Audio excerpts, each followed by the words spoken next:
So, hello everyone. Without wasting any further time, we will begin for our today's session. And it's really a great honor for me to introduce Dr. Deepthi. She is a social scientist with 18 years of experience in teaching, research, and administration across IITs, IIM Bangalore, and few management schools. She has authored around 25 international and peer-reviewed publications and presentation her research in 36 plus international and national conferences. Her research interests include stratification studies, globalization and development, and entrepreneurship studies. So please utilize this time, and ma'am, the floor is yours. Thank you. Thank you, Firoz sir. And also thank you, Sadanand sir, for giving this opportunity. And dear participants, thank you very much for being around. And also I feel I'm very happy to take up this session. And as you all understand, and it's very clear that today's session will be on social stratification under this diaspora studies, in a diaspora socio-cultural facets. So you might be wondering how this social stratification is related to diaspora, Indian diaspora, and how do we understand, how do you decode the term social stratification? Might be may sound heavy at this point of time, and even wondering how it is related. We'll just try to address it. So basically today's sessions, we will be broadly covering the following themes. We'll try to understand social stratification's meaning and concept. We'll also try to understand about the theories of social stratification. At the end of the session, I want all of you to be able to view the society from certain kind of lens. Okay, some theoretical lens which will be discussed, which will be helpful by running through the theories, all important key theories, and we also will try to understand, before getting into diaspora itself, we try to understand social stratification system in the Indian social structure. How is Indian society is stratified? And then we'll move into diaspora. How our diaspora is stratified, right? And later we'll particularly talk about caste and class identity in the Indian diaspora. And the last topic, we'll try to address relationship between Indian social stratification system, diasporic characteristics, and the economic impact. And the last 5 minutes or 10 minutes, we try to keep it open for the discussions and the wrapping up. If any of you are interested to share your insights or have questions, or feel to do, right? Is it clear to all of you? So I should understand, Firoz sir, it's all clear?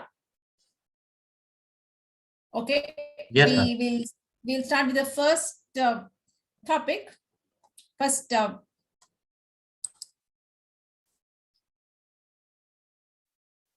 yeah. So what is stratification according to you? Might be, I'm really not sure. I don't know what exactly you understand by stratification. So in a short time, I want to make it very simplified. And that is why I have picked up two definitions from the key functionalist, Raymond Murray, who defines stratification as horizontal division of society into higher and lower units.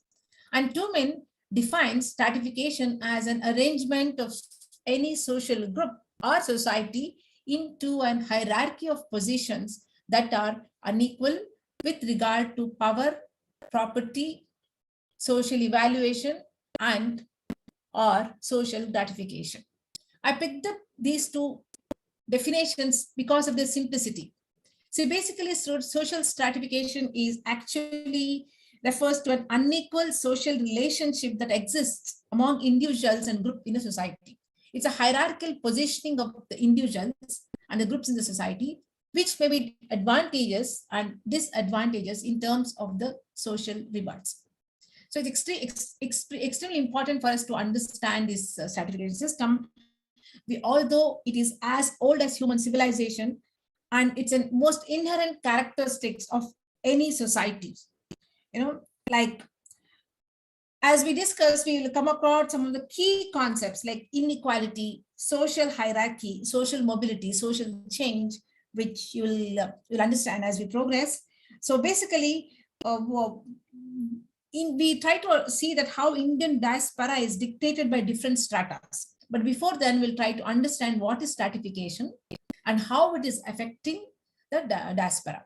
So in simple words, stratification is nothing but division, hierarchical positioning of individuals and groups in the society. Basically, they are grouped into higher and lower units, and that's obvious, and it's an inherent character of any society. Like no society is unstratified. Every society you find these stratas. So every society is divided into different stratas of lower and higher groups, which is understood as stratification. Yeah, with that basic understanding, we'll try to understand the different types of social stratification system. So sociologists have distinguished 4 basic types of stratification that include slavery, estate system, caste system, and class system. Say, slavery refers to the extreme form of inequality wherein some individuals were owned by others as their property. The best example of slavery was the bonded labor, which existed in many parts of the country and also outside the country, many parts of the world. Estate system refers to the feudal structure, which is characterized by the control of land and by landowners and the exploitation of the peasants who toiled on the land. The best example of estate system kind of stratification was evident in Jagirdar and Jamindar system, which were in India. They were traditional estate holders close to the estate system. And we know the 2 systems, caste and class system, which are very well known to us, and we live with it, we see it, we witness it, we experience it. So technically speaking, to explain caste system is an elaborate, which varies in structure in different geographical area. Indian caste system particularly is a classic example of a typical type of social stratification, which is based on ascription. And class system is a group of people who share common resources and similar status with regard to the wealth, power, and prestige. So these are 4 basic types of stratification system that have existed in the world. And we'll try to see how, which of this type, how many of them are related to diaspora and how are they related. But before that, we'll try to understand the theories of stratification. These are the 2 theories of stratification. It is important to understand so that we'll be able to analyze the society in your own way without any help, independently, by using your own thinking habit. See, functionalist perspectives argues that stratification, this division of layers into higher and lower units, is necessary for the functioning of any society. They argue that this is dividing the society into different stratas is desirable because it ensures that important positions are filled by people who deserve it. Like, everyone is not equally intelligent. Like everybody's IQ, EQ, and SQ, or all Qs are not even, right? Different people have different capabilities and abilities. And so they should be given right roles. Everybody cannot become the CEOs. Some has to become middle managers. Some has to become lower level workers. Some has to work on the floor. So they argue that this unequal possession of talents and expertise in the societies can be efficiently handled by this system of stratification. So they argue that it's functional, it's useful for the society. So functionalists are primarily concerned with the functions of social stratifications and its contribution to the maintenance of the society. So they examine how a stratification system help to maintain order and stability of the society, which are essential for the smooth operation of the society. So Talcott Parsons, Kingsley Davis, Wilbert Moore are some of the prominent American sociologists who have developed this functional theory of social stratification. So all you have to remember is that functionalist theory of social stratification tries to see this division of stratas, a division of people in the society as important or essential for the functioning of the society. This is what they view. But if you look at the other theory, the conflict perspective on social stratification. They argue that stratification is not functional at all. Rather, they say that it's completely dysfunctional. These theorists view stratification as a result of a differential distribution of power in the society. That is, this kind of stratifications, division of higher and lower units in the society, leads to coercion, domination, exploitation. This is what exactly what happens. These key processes are very much evident in this kind of stratification, and this occurs because of the inequality in society. Why is there inequality? Inequality exists because there is always a shortage of valued resources, and hence there is a struggle for it. And those individuals with power exploit the powerless in the competition for the resources. So stratification, in their language, in their perspective, limits the opportunities of the weaker and the less privileged groups in the society. So they are of the view that those people in the power exploit the powerless and continue to dominate. As a result, the less privileged sections of the society are always under the disadvantaged position, and it is not beneficial to them. So unlike the functionalist scholars, conflicts theories regard stratification as divisive and not an integrative structure. Okay, this was in a nutshell a brief about two key perspectives to understand stratification. I feel it's very important for you to be able to grasp this, digest this before you analyze any society, which also includes diasporic society. Right? With that note, we go to the next session, next theme, sorry. So that calls for us to understand stratification system in Indian social structure. And the students, like if you have any doubts, please just raise your voice, and you may cut across and make some signs so that your questions is taken, and we'll try to address it then and there. Or if not, you can just hold on to the end of the class and we may as well address it at the end. Yeah. So while we understood these two perspectives, it's also important to understand the stratification of Indian social structure. See, who are those diaspora who are living across the world? They are Indians, right? They were once upon a time a part of an Indian society. So it's important to understand the Indian social structure before we understand the diaspora.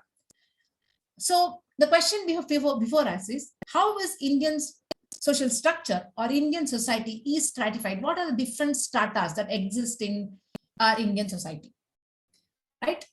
Caste and class are two different forms of stratification that exist. That goes without saying, or if you know about it. See, we know about it, but still we don't know about it because, which is very obvious, very visible, we don't pay much attention to it. So in that context, in those terms, it's important that we run through it again and try to see objectively, right? So caste system is known for its specific socio-religious mode of segmentation in India. It is founded upon the Hindu ideology of relative purity, which regulates the hierarchy and relationship between various castes. So caste-based stratification has been central in the Indian society, and it invariably dominates all aspects of life, namely economy, polity, religion, and culture. There's not one aspect of our society which we don't bring in the caste aspect. Directly or indirectly, it creeps in and it has its impact and effect, right? And some of the basic characteristics of the caste systems were and still are is membership by the birth. It's ascribed form of is ascribed in nature, and hierarchy. Not all castes are same position. It has a different hierarchical structures. Hereditary occupation, although it doesn't stand hold anymore at present. Pollution, purity, stays are still left over. And then endogamy and commensality and its unique culture. It's all its unique culture. Okay. So basically, caste in its own has a complex phenomena in India. And those of you who are studied it, you know it. The more you study, the more we get confused, and sometimes the way it's varying and changing keeps our toes keeps us on toes that we have to understand it in much more detail. So, but in terms of class system, it's very simple. We just see there are so thousand numbers of castes in India, but in terms of class, we can hardly come across 5 to 6, upper class, middle class, lower middle class, lower working class, etc. Yeah, but so the two things we can just remember is that caste is a closed system in Indian stratification system, while class is slightly relatively open, right? Mobility within the caste system is difficult, but mobility across the class system is relatively easy, okay, given the one's achievement, right? So this is the key features of our Indian social structure, how Indian society is stratified. The term diaspora is actually, now before we get into the diaspora stratification, it's important to understand how the approaches to social stratification, okay? The term diaspora, by now you or students of diaspora, all of you know that literally means scatter or dispersed. It tells symbolically that the way Indian migrants have been scattered across the world through migration. And you know, over the past 2 millennia, there are 5 broad distinct patterns of external migration that have occurred from India. Okay, you might be wondering that just in last post 90s, when people left to India because in search of software job, that was when the migration happened. Actually, not really. There has been migration which has happened since time immemorial, since our pre-colonial times. So these broadly 5 types of external migration that has occurred in India has just listed out. A, indentured labor migration. B, Kanganalli Maestri labor migration.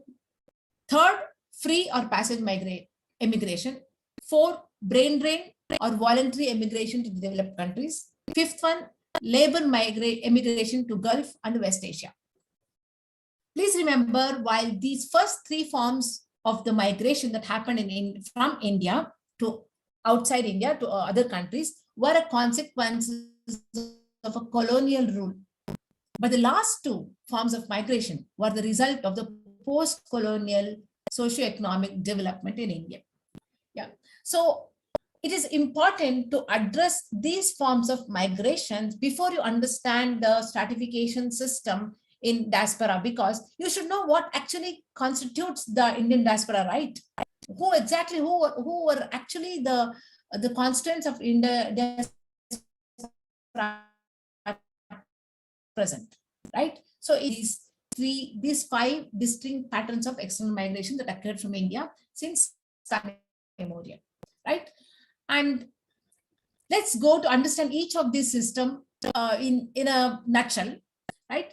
Indenture system was based on contract, and the immigrant was bound to working with the employer for 3 to 5 years in terms of specific age, for specific wages. Indenture labor migration system in India, it began in 1837 and officially ended in 1920. But by then, you know, more than 1.5 million Indians were already shipped to Africa, Asia, and Caribbean countries. And this is where again your mind as a social scientist comes into. Who are those people who comes into picture? That is, you should be asking a question: who are those people who are shipped? People who were shipped came across varied socio-economic strata.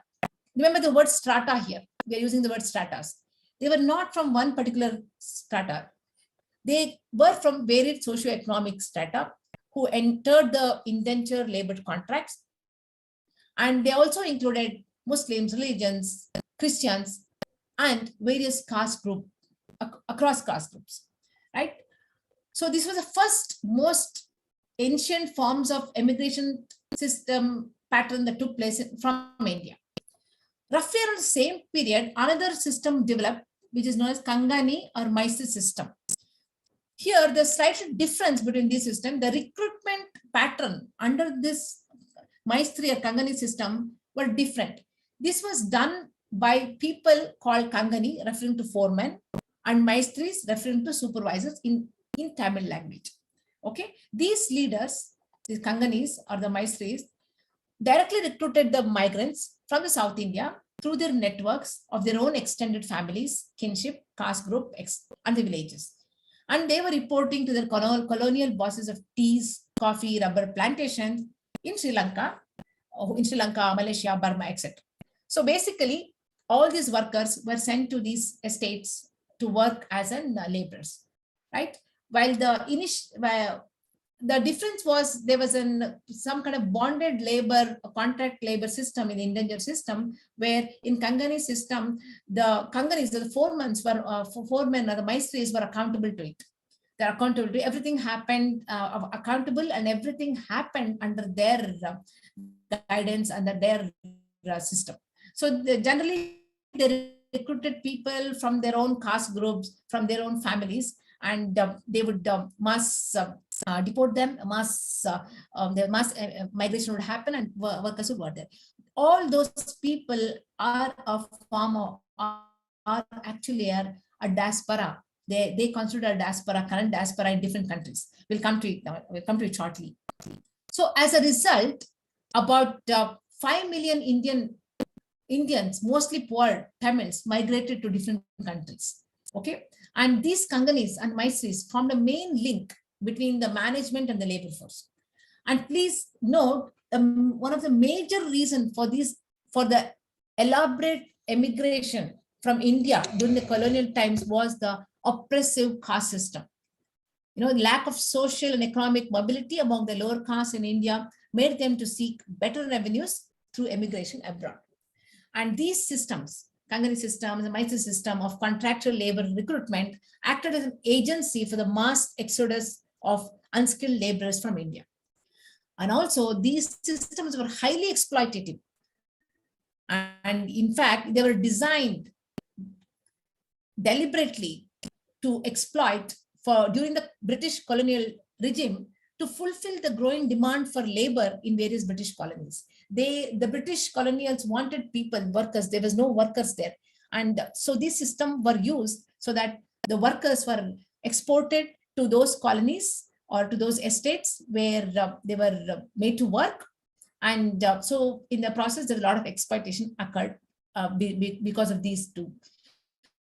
So diaspora, generally, we have a feeling that diaspora is all these rich people living in the upper middle class or the rich class living in the West. Diaspora, it's not just that. Diaspora also includes many other, it also, once upon a time, it also, those workers who were emigrated and now a part of the country ecosystem, they also form our diaspora. And it's important as a students, as a social scientist students, we also have to take note of those people as well. Okay, in that context, we talked about these two forms of emigration. The third emigration is passage emigration, also known as emigration of the trading classes, trading classes.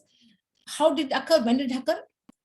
It was during and after the Second World War. A large number of Gujaratis and Punjabi Indians moved to South Africa, Kenya, Tanzania, Uganda, etc. through the passage emigration.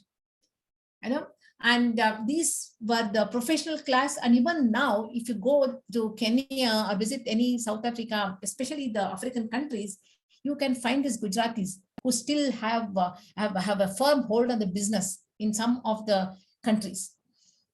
And they migrated to this passage emigration for their business and other entrepreneurial processes. And they are doing extremely good. And they also form a part of a diaspora, constitute the diaspora. The fourth form of emigration happened through brain drain, which you are all familiar. This is a large-scale voluntary emigration of highly skilled, educated professionals that occurred from India to developed nations such as North America, Canada, Australia, European countries, etc. since the late 60s. And I'm sure you have witnessed this last fourth part. And also the fifth part, that is labor emigration to West Asia, where several Indians migrated to Western Asian countries like Saudi Arabia, Kuwait, Qatar, Iraq, Israel, in search of new opportunities. Right? Like, while that's the reason why I said in the beginning that first three forms were the result of the colonial rule. The fourth and fifth was result of the developments of the socio-economic developments in the post-colonial times in India. So it's no wonder we are more familiar with these last two forms of immigration. But to have a broader perspective, holistic perspective, you should understand that the three waves of Indian diaspora, which can be called as old diaspora, new diaspora, and the Gulf and other diaspora. What is old diaspora here? It constitutes unskilled Indian migrants who left to India and other countries before the World War II. That's an old diaspora. New diaspora, it consists of highly skilled migrants who left India to the Western developed countries like US, UK, Canada from the mid 1960 onwards. And the Gulf and other diaspora includes the skilled, semi-skilled, and also the lower skilled and unskilled labor which migrated to Gulf and other countries to work in oil and service industries. Yeah. So it's important for you to make these distinctions to have some kind of perspective, some kind of a landscape of Indian diaspora, so that you'll be able to study it. And because you have to study the stratification aspect of this diaspora. The landscape of Indian diaspora has considerably changed in the recent decades. The new diaspora has increased considerably and tremendously since 1990s due to the software boom, with millions of skilled and semi-skilled Indians who have migrated to US, Canada, America, Australia, and New Zealand. Yeah, no wonder when we tell diaspora, no wonder only these people come into your mind now. Yeah, yes, that's obvious. So generally, most of the studies, when we talk about diaspora, the focus is largely on the new diaspora itself. It may happen in our sessions too. We may focus largely on the current new diaspora or the Gulf or other diaspora rather than the old diaspora. But it's important for you to be aware of the old diaspora as well. Yeah. So these are the three important waves of Indian diaspora. Yeah. The next question we have is Indian diaspora, caste and class identities in their destination countries. So one question you might have in your mind as a students of diaspora, as diaspora students, as diasporic students you may have is, does Indian diaspora retain caste class identity in the destination countries? Yeah. So I would not like to run and answer this question. I want you to keep this question in mind, read, understand, experience, read the information and answer it by your own experience. Yeah. However, for this session, based on our research, what we have done, the research of the past work, we may come to some kind of a conclusive answer, but you have to keep this question open so that you will have to revisit it, answer it again, because society keeps changing. That's the beauty of society, and that's the beauty of the role of a social scientist too, right? So, and while doing this, please keep in mind your two perspectives, functionalist and conflict perspectives. Try to use those lenses while understanding it. Yeah, that also will give an exercise, theoretical exercise, and will open up to new avenues and new avenues of thinking. You'll be critically thinking from different perspectives. Yeah. So to go ahead, try to answer this question, whether Indian diaspora retain caste class identity in destination countries, most Indian diaspora are aware about their religion, region, caste-based origins and identities. Okay, they're quite aware about it. And this awareness has perpetuated in their traditional practices, which means that they still have their practices, which they have continuing in terms of conducting birth ceremonies, marriages, cremations. So there might be some exceptions who are not doing, but by and large, many of them are still practicing their age-old traditional practices, largely their caste-based and religion-based practices. Yeah. For instance, if you are aware, Sikhs were the early migrants who went and settled in UK and US many years ago, and their Sikh identity is still there. Nobody can erode Sikh identity in these countries, US and UK. In fact, when they ask, when Indian identity comes, the Sikh identity is the one which emerges very strongly and evidently. Yeah, they have been continuing with their religious practices in some way or the other. So Indian diaspora invariably also maintains, besides a religion and a caste kind of identity, it also maintains economic strata, economic identity. The people, Indian diaspora, they have their economic strata and which are deeply hierarchical, which means they are class conscious, conscious, which means Indian diaspora is divided into different stratas, which means there are people of all classes living there, and they maintain some kind of an they are some kind of an gap, or they're conscious about their classes, and it's evident. So diaspora community has a class structure that broadly ranges from poor, middle class, upper middle class. Yeah, it's actually not true that most of them who stay abroad are rich. Not at all. They're all working class people, also middle class, lower middle class, just like our Indian society. They are hierarchical in nature. Yeah, and so the second question you have to ask yourself is, does caste and class as forms of stratification affect the caste class identities? Means how does it impact? How this caste class forms of stratification and identities impact Indian diaspora? Okay, studies and instances have revealed that caste consciousness is not uncommon among the Indian diaspora overseas, and Indian caste system in a foreign country has not been eliminated, but has only changed its form in new social and geographical context. So the best way to address it, instead of just telling it in a very theoretical way, let's take this case of Mauritius, which can be interesting for learning. Okay, so the Mauritius is very important for the diaspora students. Okay, for the reasons you should know it very well. So this Mauritius, we see this traces of caste in Mauritius. That's very interesting. That's why we picked up this case. The predominance of caste system in Mauritius raises several questions over the practice of caste system among the Indian diaspora. Okay, so for those of you who don't know, Mauritius is an independent country since 1968, and it's mainly inhabited by the descendants of Indian indentured laborers. Remember the first type of immigration that happened from India, indentured laborers, contract laborers. So most of them who constitute the Mauritius population are the Indian laborers who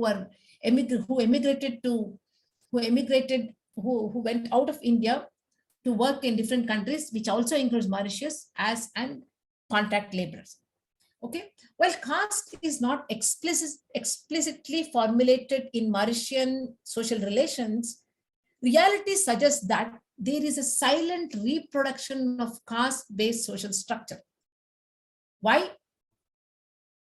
Studies reveal, people who live there have reported, say that Mauritian society follows a typical Indian Brahminical caste structure, which is based on Varna. Individuals are identified as Maharaj, Brahmin, Babuji, Kshatriya, or Vaishya as a Vaishya.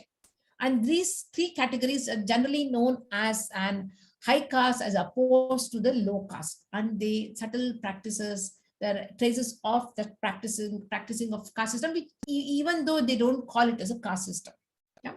Further, Mauritian society also has subtler classification of caste as jatis. 1,000 number of jatis are attached to this Varna system, which they call it as a Khatri among them, and which they call as Babuji, Ahir, Kurmi, Vaish, etc.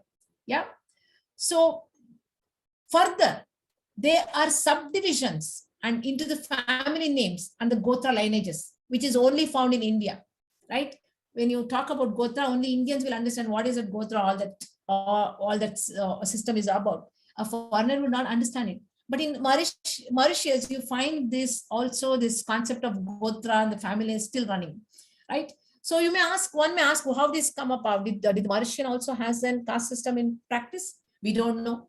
Probably those indentured Indians who were exported to Mauritian island probably practiced, and the practice is still alive, which has reflected in some kind of a caste system kind of thing. Okay. So it's not over about the caste and caste identity. This was related to the old diaspora and how a caste system had got reproduced in the caste-based social structure got reproduced there. And we should also address the same question to the new diaspora as well, right? Yeah. Continuing with the old diaspora, studies indicated that the indented laborers of the old diaspora who belonged to lower strata earlier would conceal their family names, caste names, and subcaste identities in the countries of destination in order to start a new life with a higher status. So there were also evidences of people from old diaspora who wanted to conceal their identities because they just wanted to start a new life there. And one of the reasons, as we all already discussed, reasons for them to leave India was also to overcome this oppressive caste system and seek out new opportunities. And paradoxically, there are also very few high caste individuals among those laborers who masked their caste identities, fearing that planters would not consider them fit for agriculture work.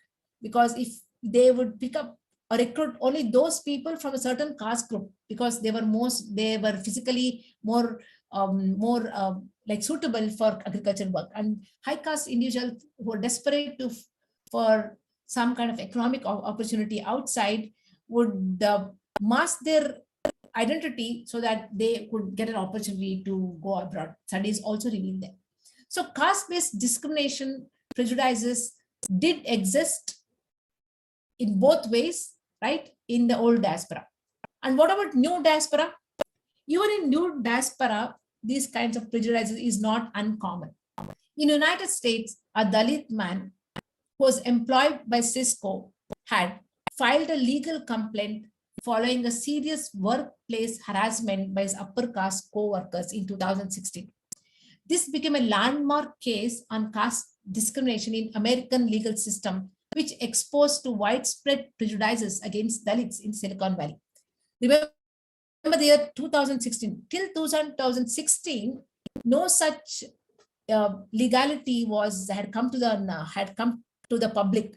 But with this, it came out in the public. After that, it became it really set the tone, and many such cases came into the limelight, which means it existed but was not very public. And same is true in UK as well. Research revealed that 85% of UK-based Dalits believed that British Indians continued to follow caste system, and around 50% of them had experienced some form of caste-based discrimination.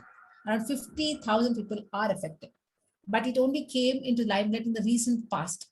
Earlier, it was there, but it never was out in the public, yeah, for various reasons. Yeah.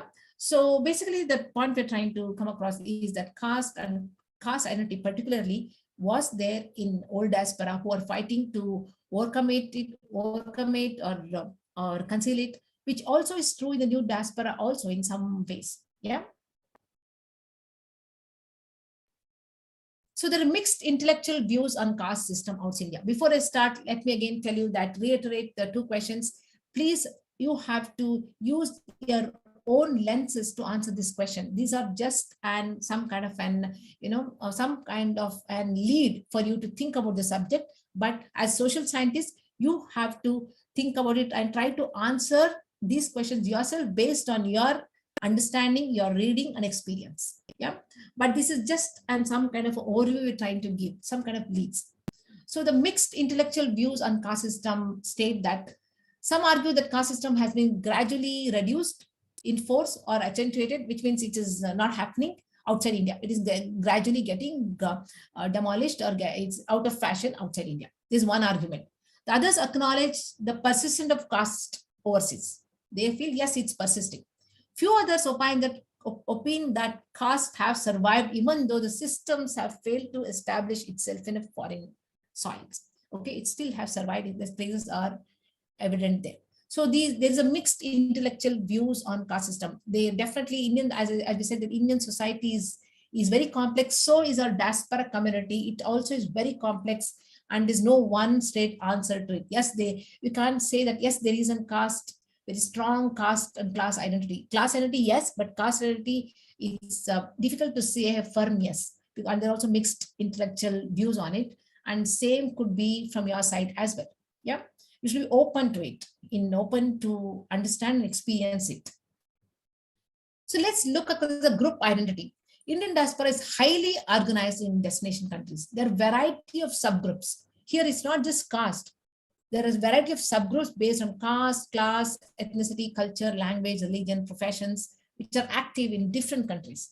You know, and most caste community, especially caste communities, have their own caste-based groups in USA, Canada, Australia, Singapore, Africa, and other countries. And also religion-based groups. I'm sure they have Hindu group, Christianity-based groups, and Muslim-based groups. Right? They also have, and Jains particularly, they have a strong network in different countries. Jains. And these groups are active in supporting new immigrants through scholarship funding for students, organizing various social activities, meetings. Means these groups are very active, especially when new immigrant comes, they're very supportive and offer a lot of assistance to make them comfortable.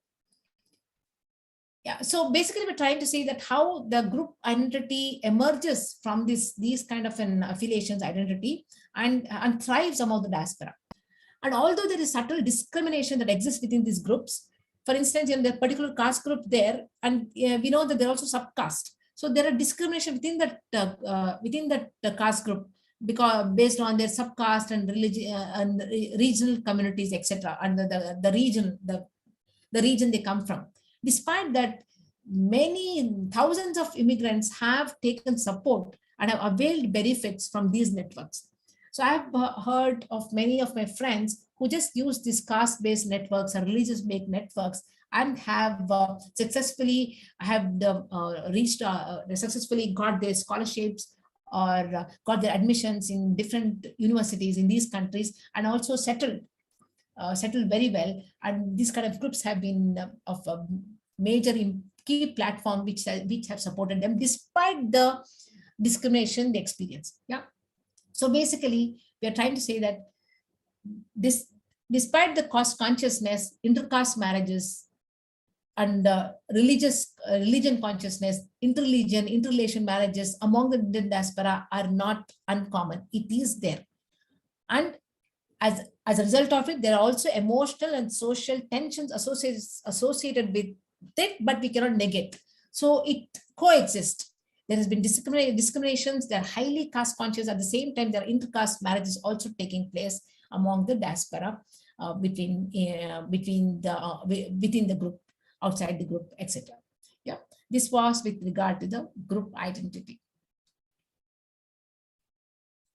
Yes, yeah. In conclusion to this caste and class identities, case studies reveal that Indian diaspora is divided on the caste lines, and hence it's not a single monolithic strata or class. So it doesn't mean that one kind of people are live there. Again, there's again a complex phenomena where it is heterogenic and it is very hierarchically divided into caste line. You'll find among the Indians who are living abroad all kinds of people from very different caste background from India.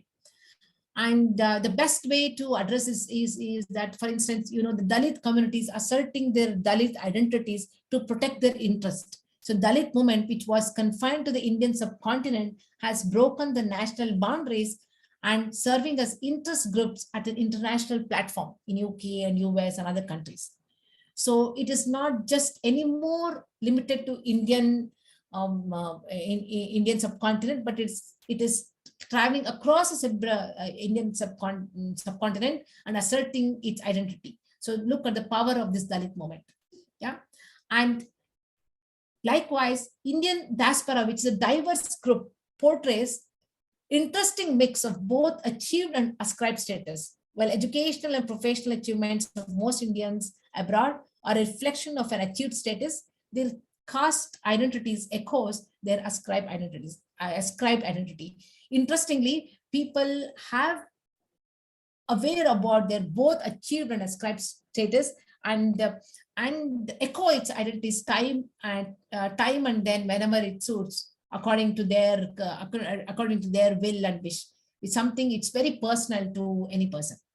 So caste and its ideology has been inherent feature of Indian cultural system, and it is argued that the visible and also the invisible presence of elements of caste among the Indian diaspora serves as a markers and protectors of pan-ethnic Indian identity across the globe.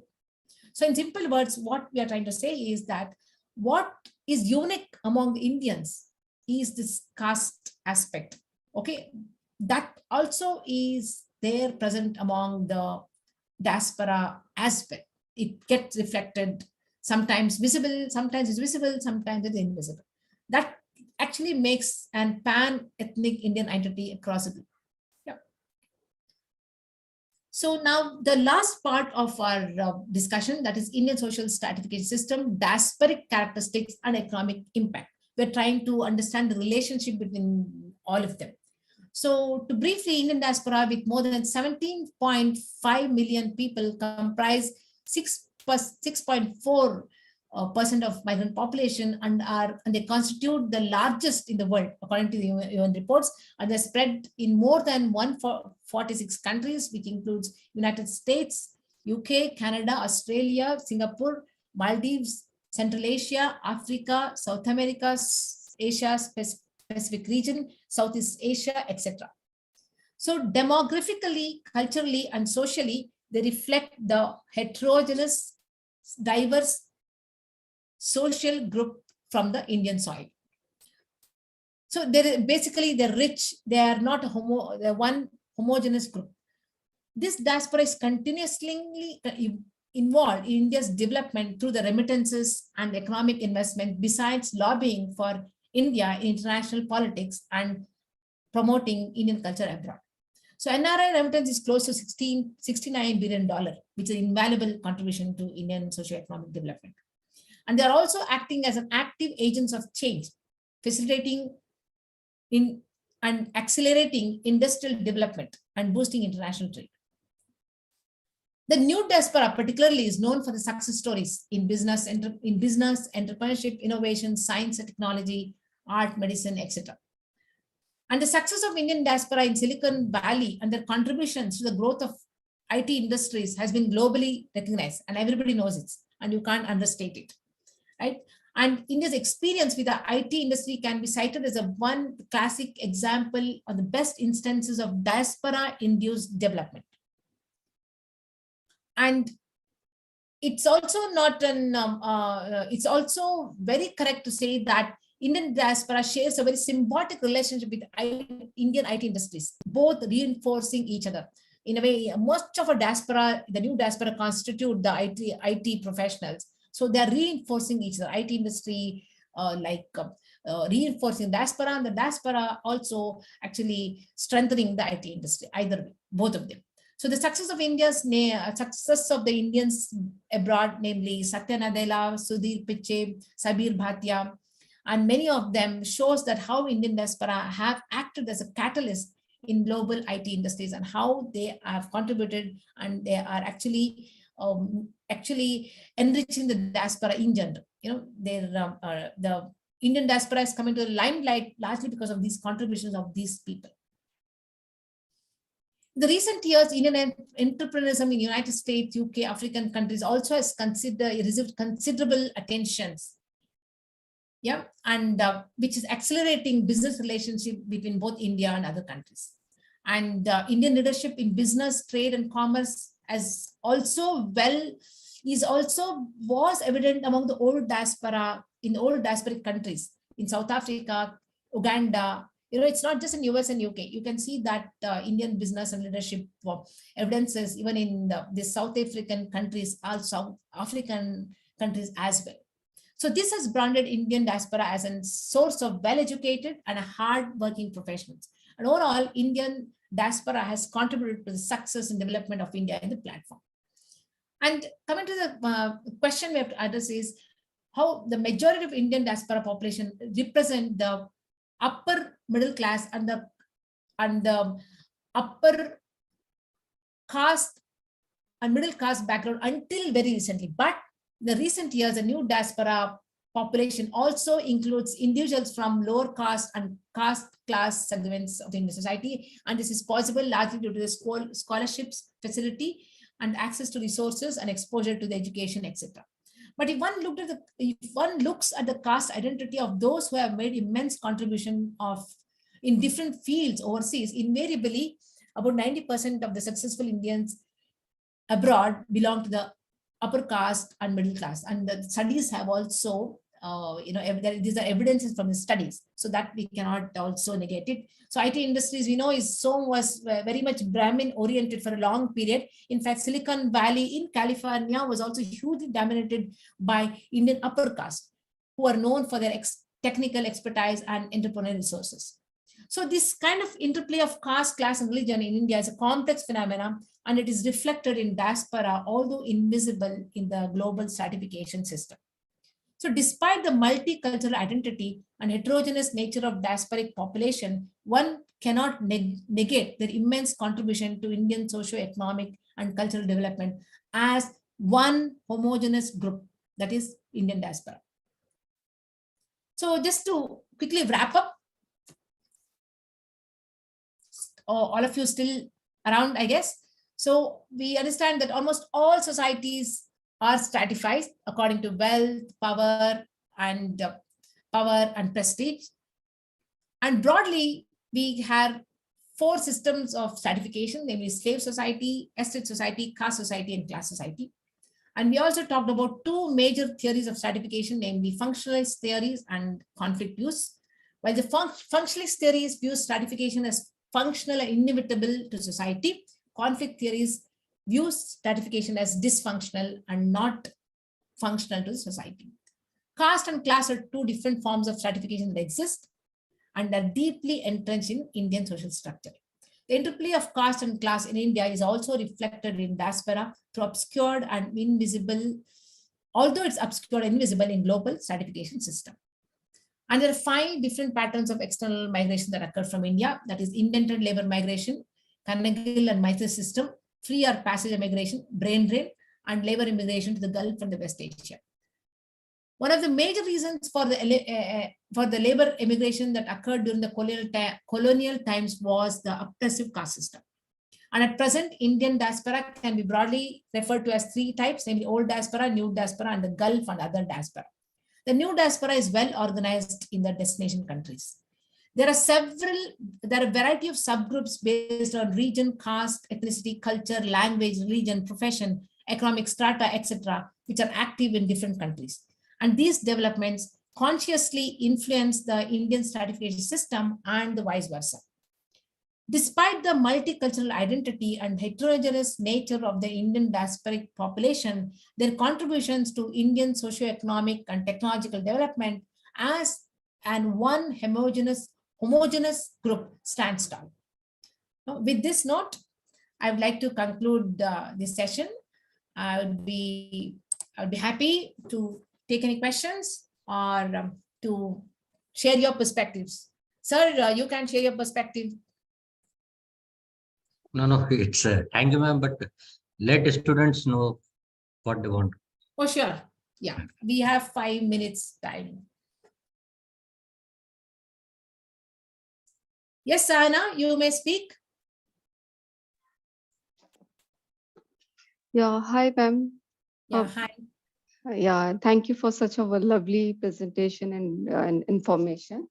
Yeah, so I'm just thinking, what is the role of language in this whole discussion and whole discourse of Indian diaspora? Because if you see in India, we have Southern languages, we have North Indian languages. So I believe when they cross the international border, do they carry this language-based identity or region-based identity? If so, then how they overcome and how they make this pan-India identity? Yeah, Thank very you. good, very, very good question, Sahana. Yeah, actually, in the interest of time, I didn't get in details of this language-based stuff. Actually, 2 ways to answer this question. See, when we say caste group, right?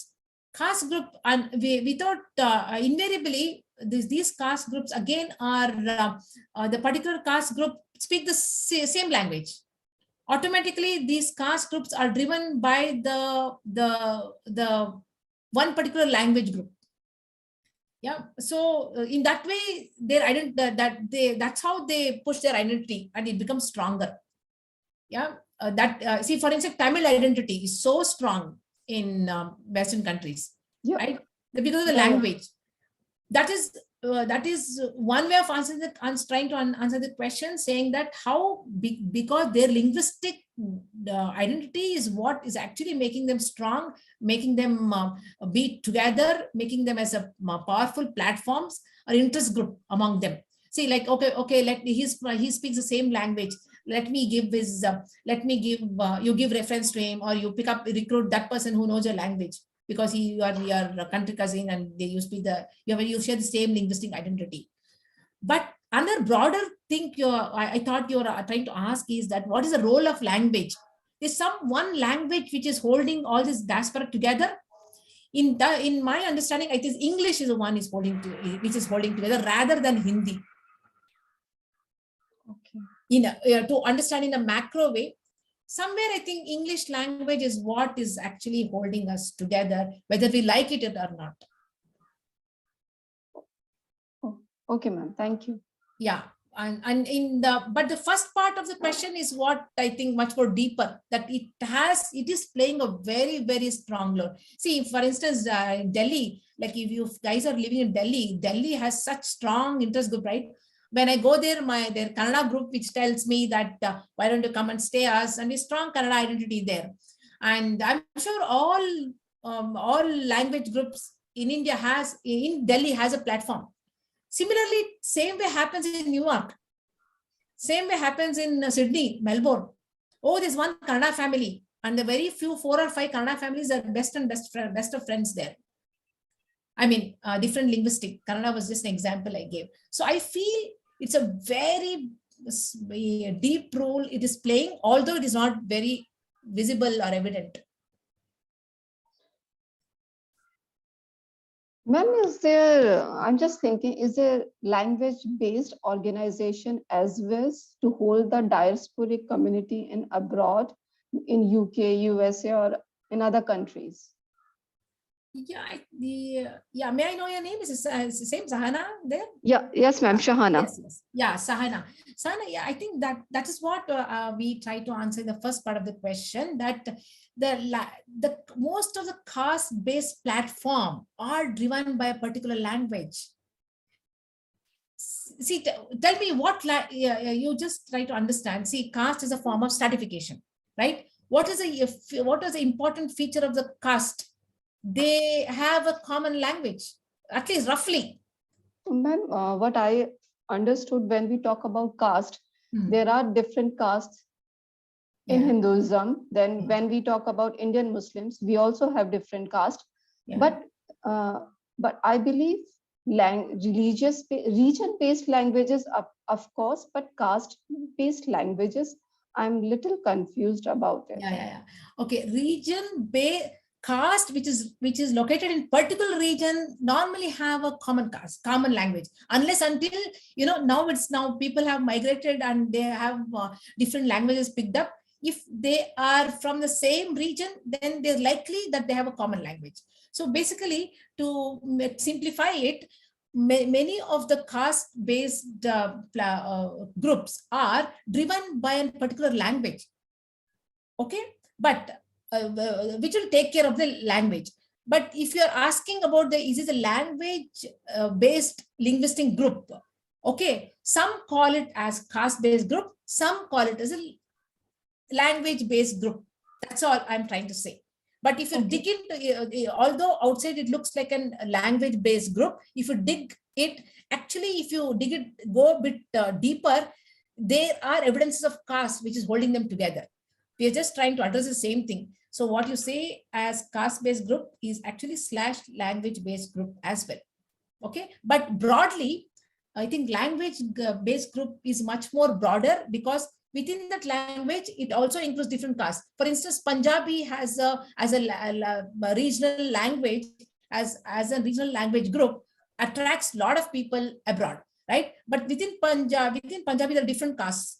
But all of them come together into one, that Punjabi language-based group. Yes, based group, right? Yes, ma'am. Yeah, I hope you get it. Yeah, thank you. So this was broader. Yeah, linguistic-based group is much more broader than the caste-based groups. But deep in the linguistic base, there's a caste lines also hidden. That is what we are trying to say. Thank you, ma'am. Yeah, nice, Sana. Very interesting questions. Thanks for sharing. Thank you.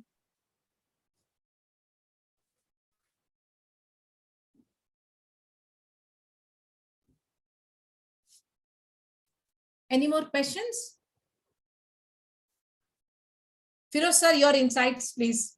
No, thank you, ma'am. Actually, it was really a very interesting session, and I learned a lot because for the first time I am hearing this stratification, and also it is really a great learning to me. And what you talked about caste and language. So from the ancient time also we are knowing this Prakrit, Pali. It is just caste based and languages. So it's really good for me to attend this session. Thank you. Thank you, Firoz. Like, your sense of a huge confidence, you being around, because like you're addressing an unknown crowd. Like, I was not sure, and when especially when Sadaran sir was not around, he told me, assured me, Firoz sir will be there. Not to worry. Thank you. Thank you. Yeah. So if Okay, no bye. question is there, so we can stop now. So let me stop this recording. Yeah. And this lecture is available on YouTube. So if anyone has missed any part, they can watch it on the YouTube. Okay.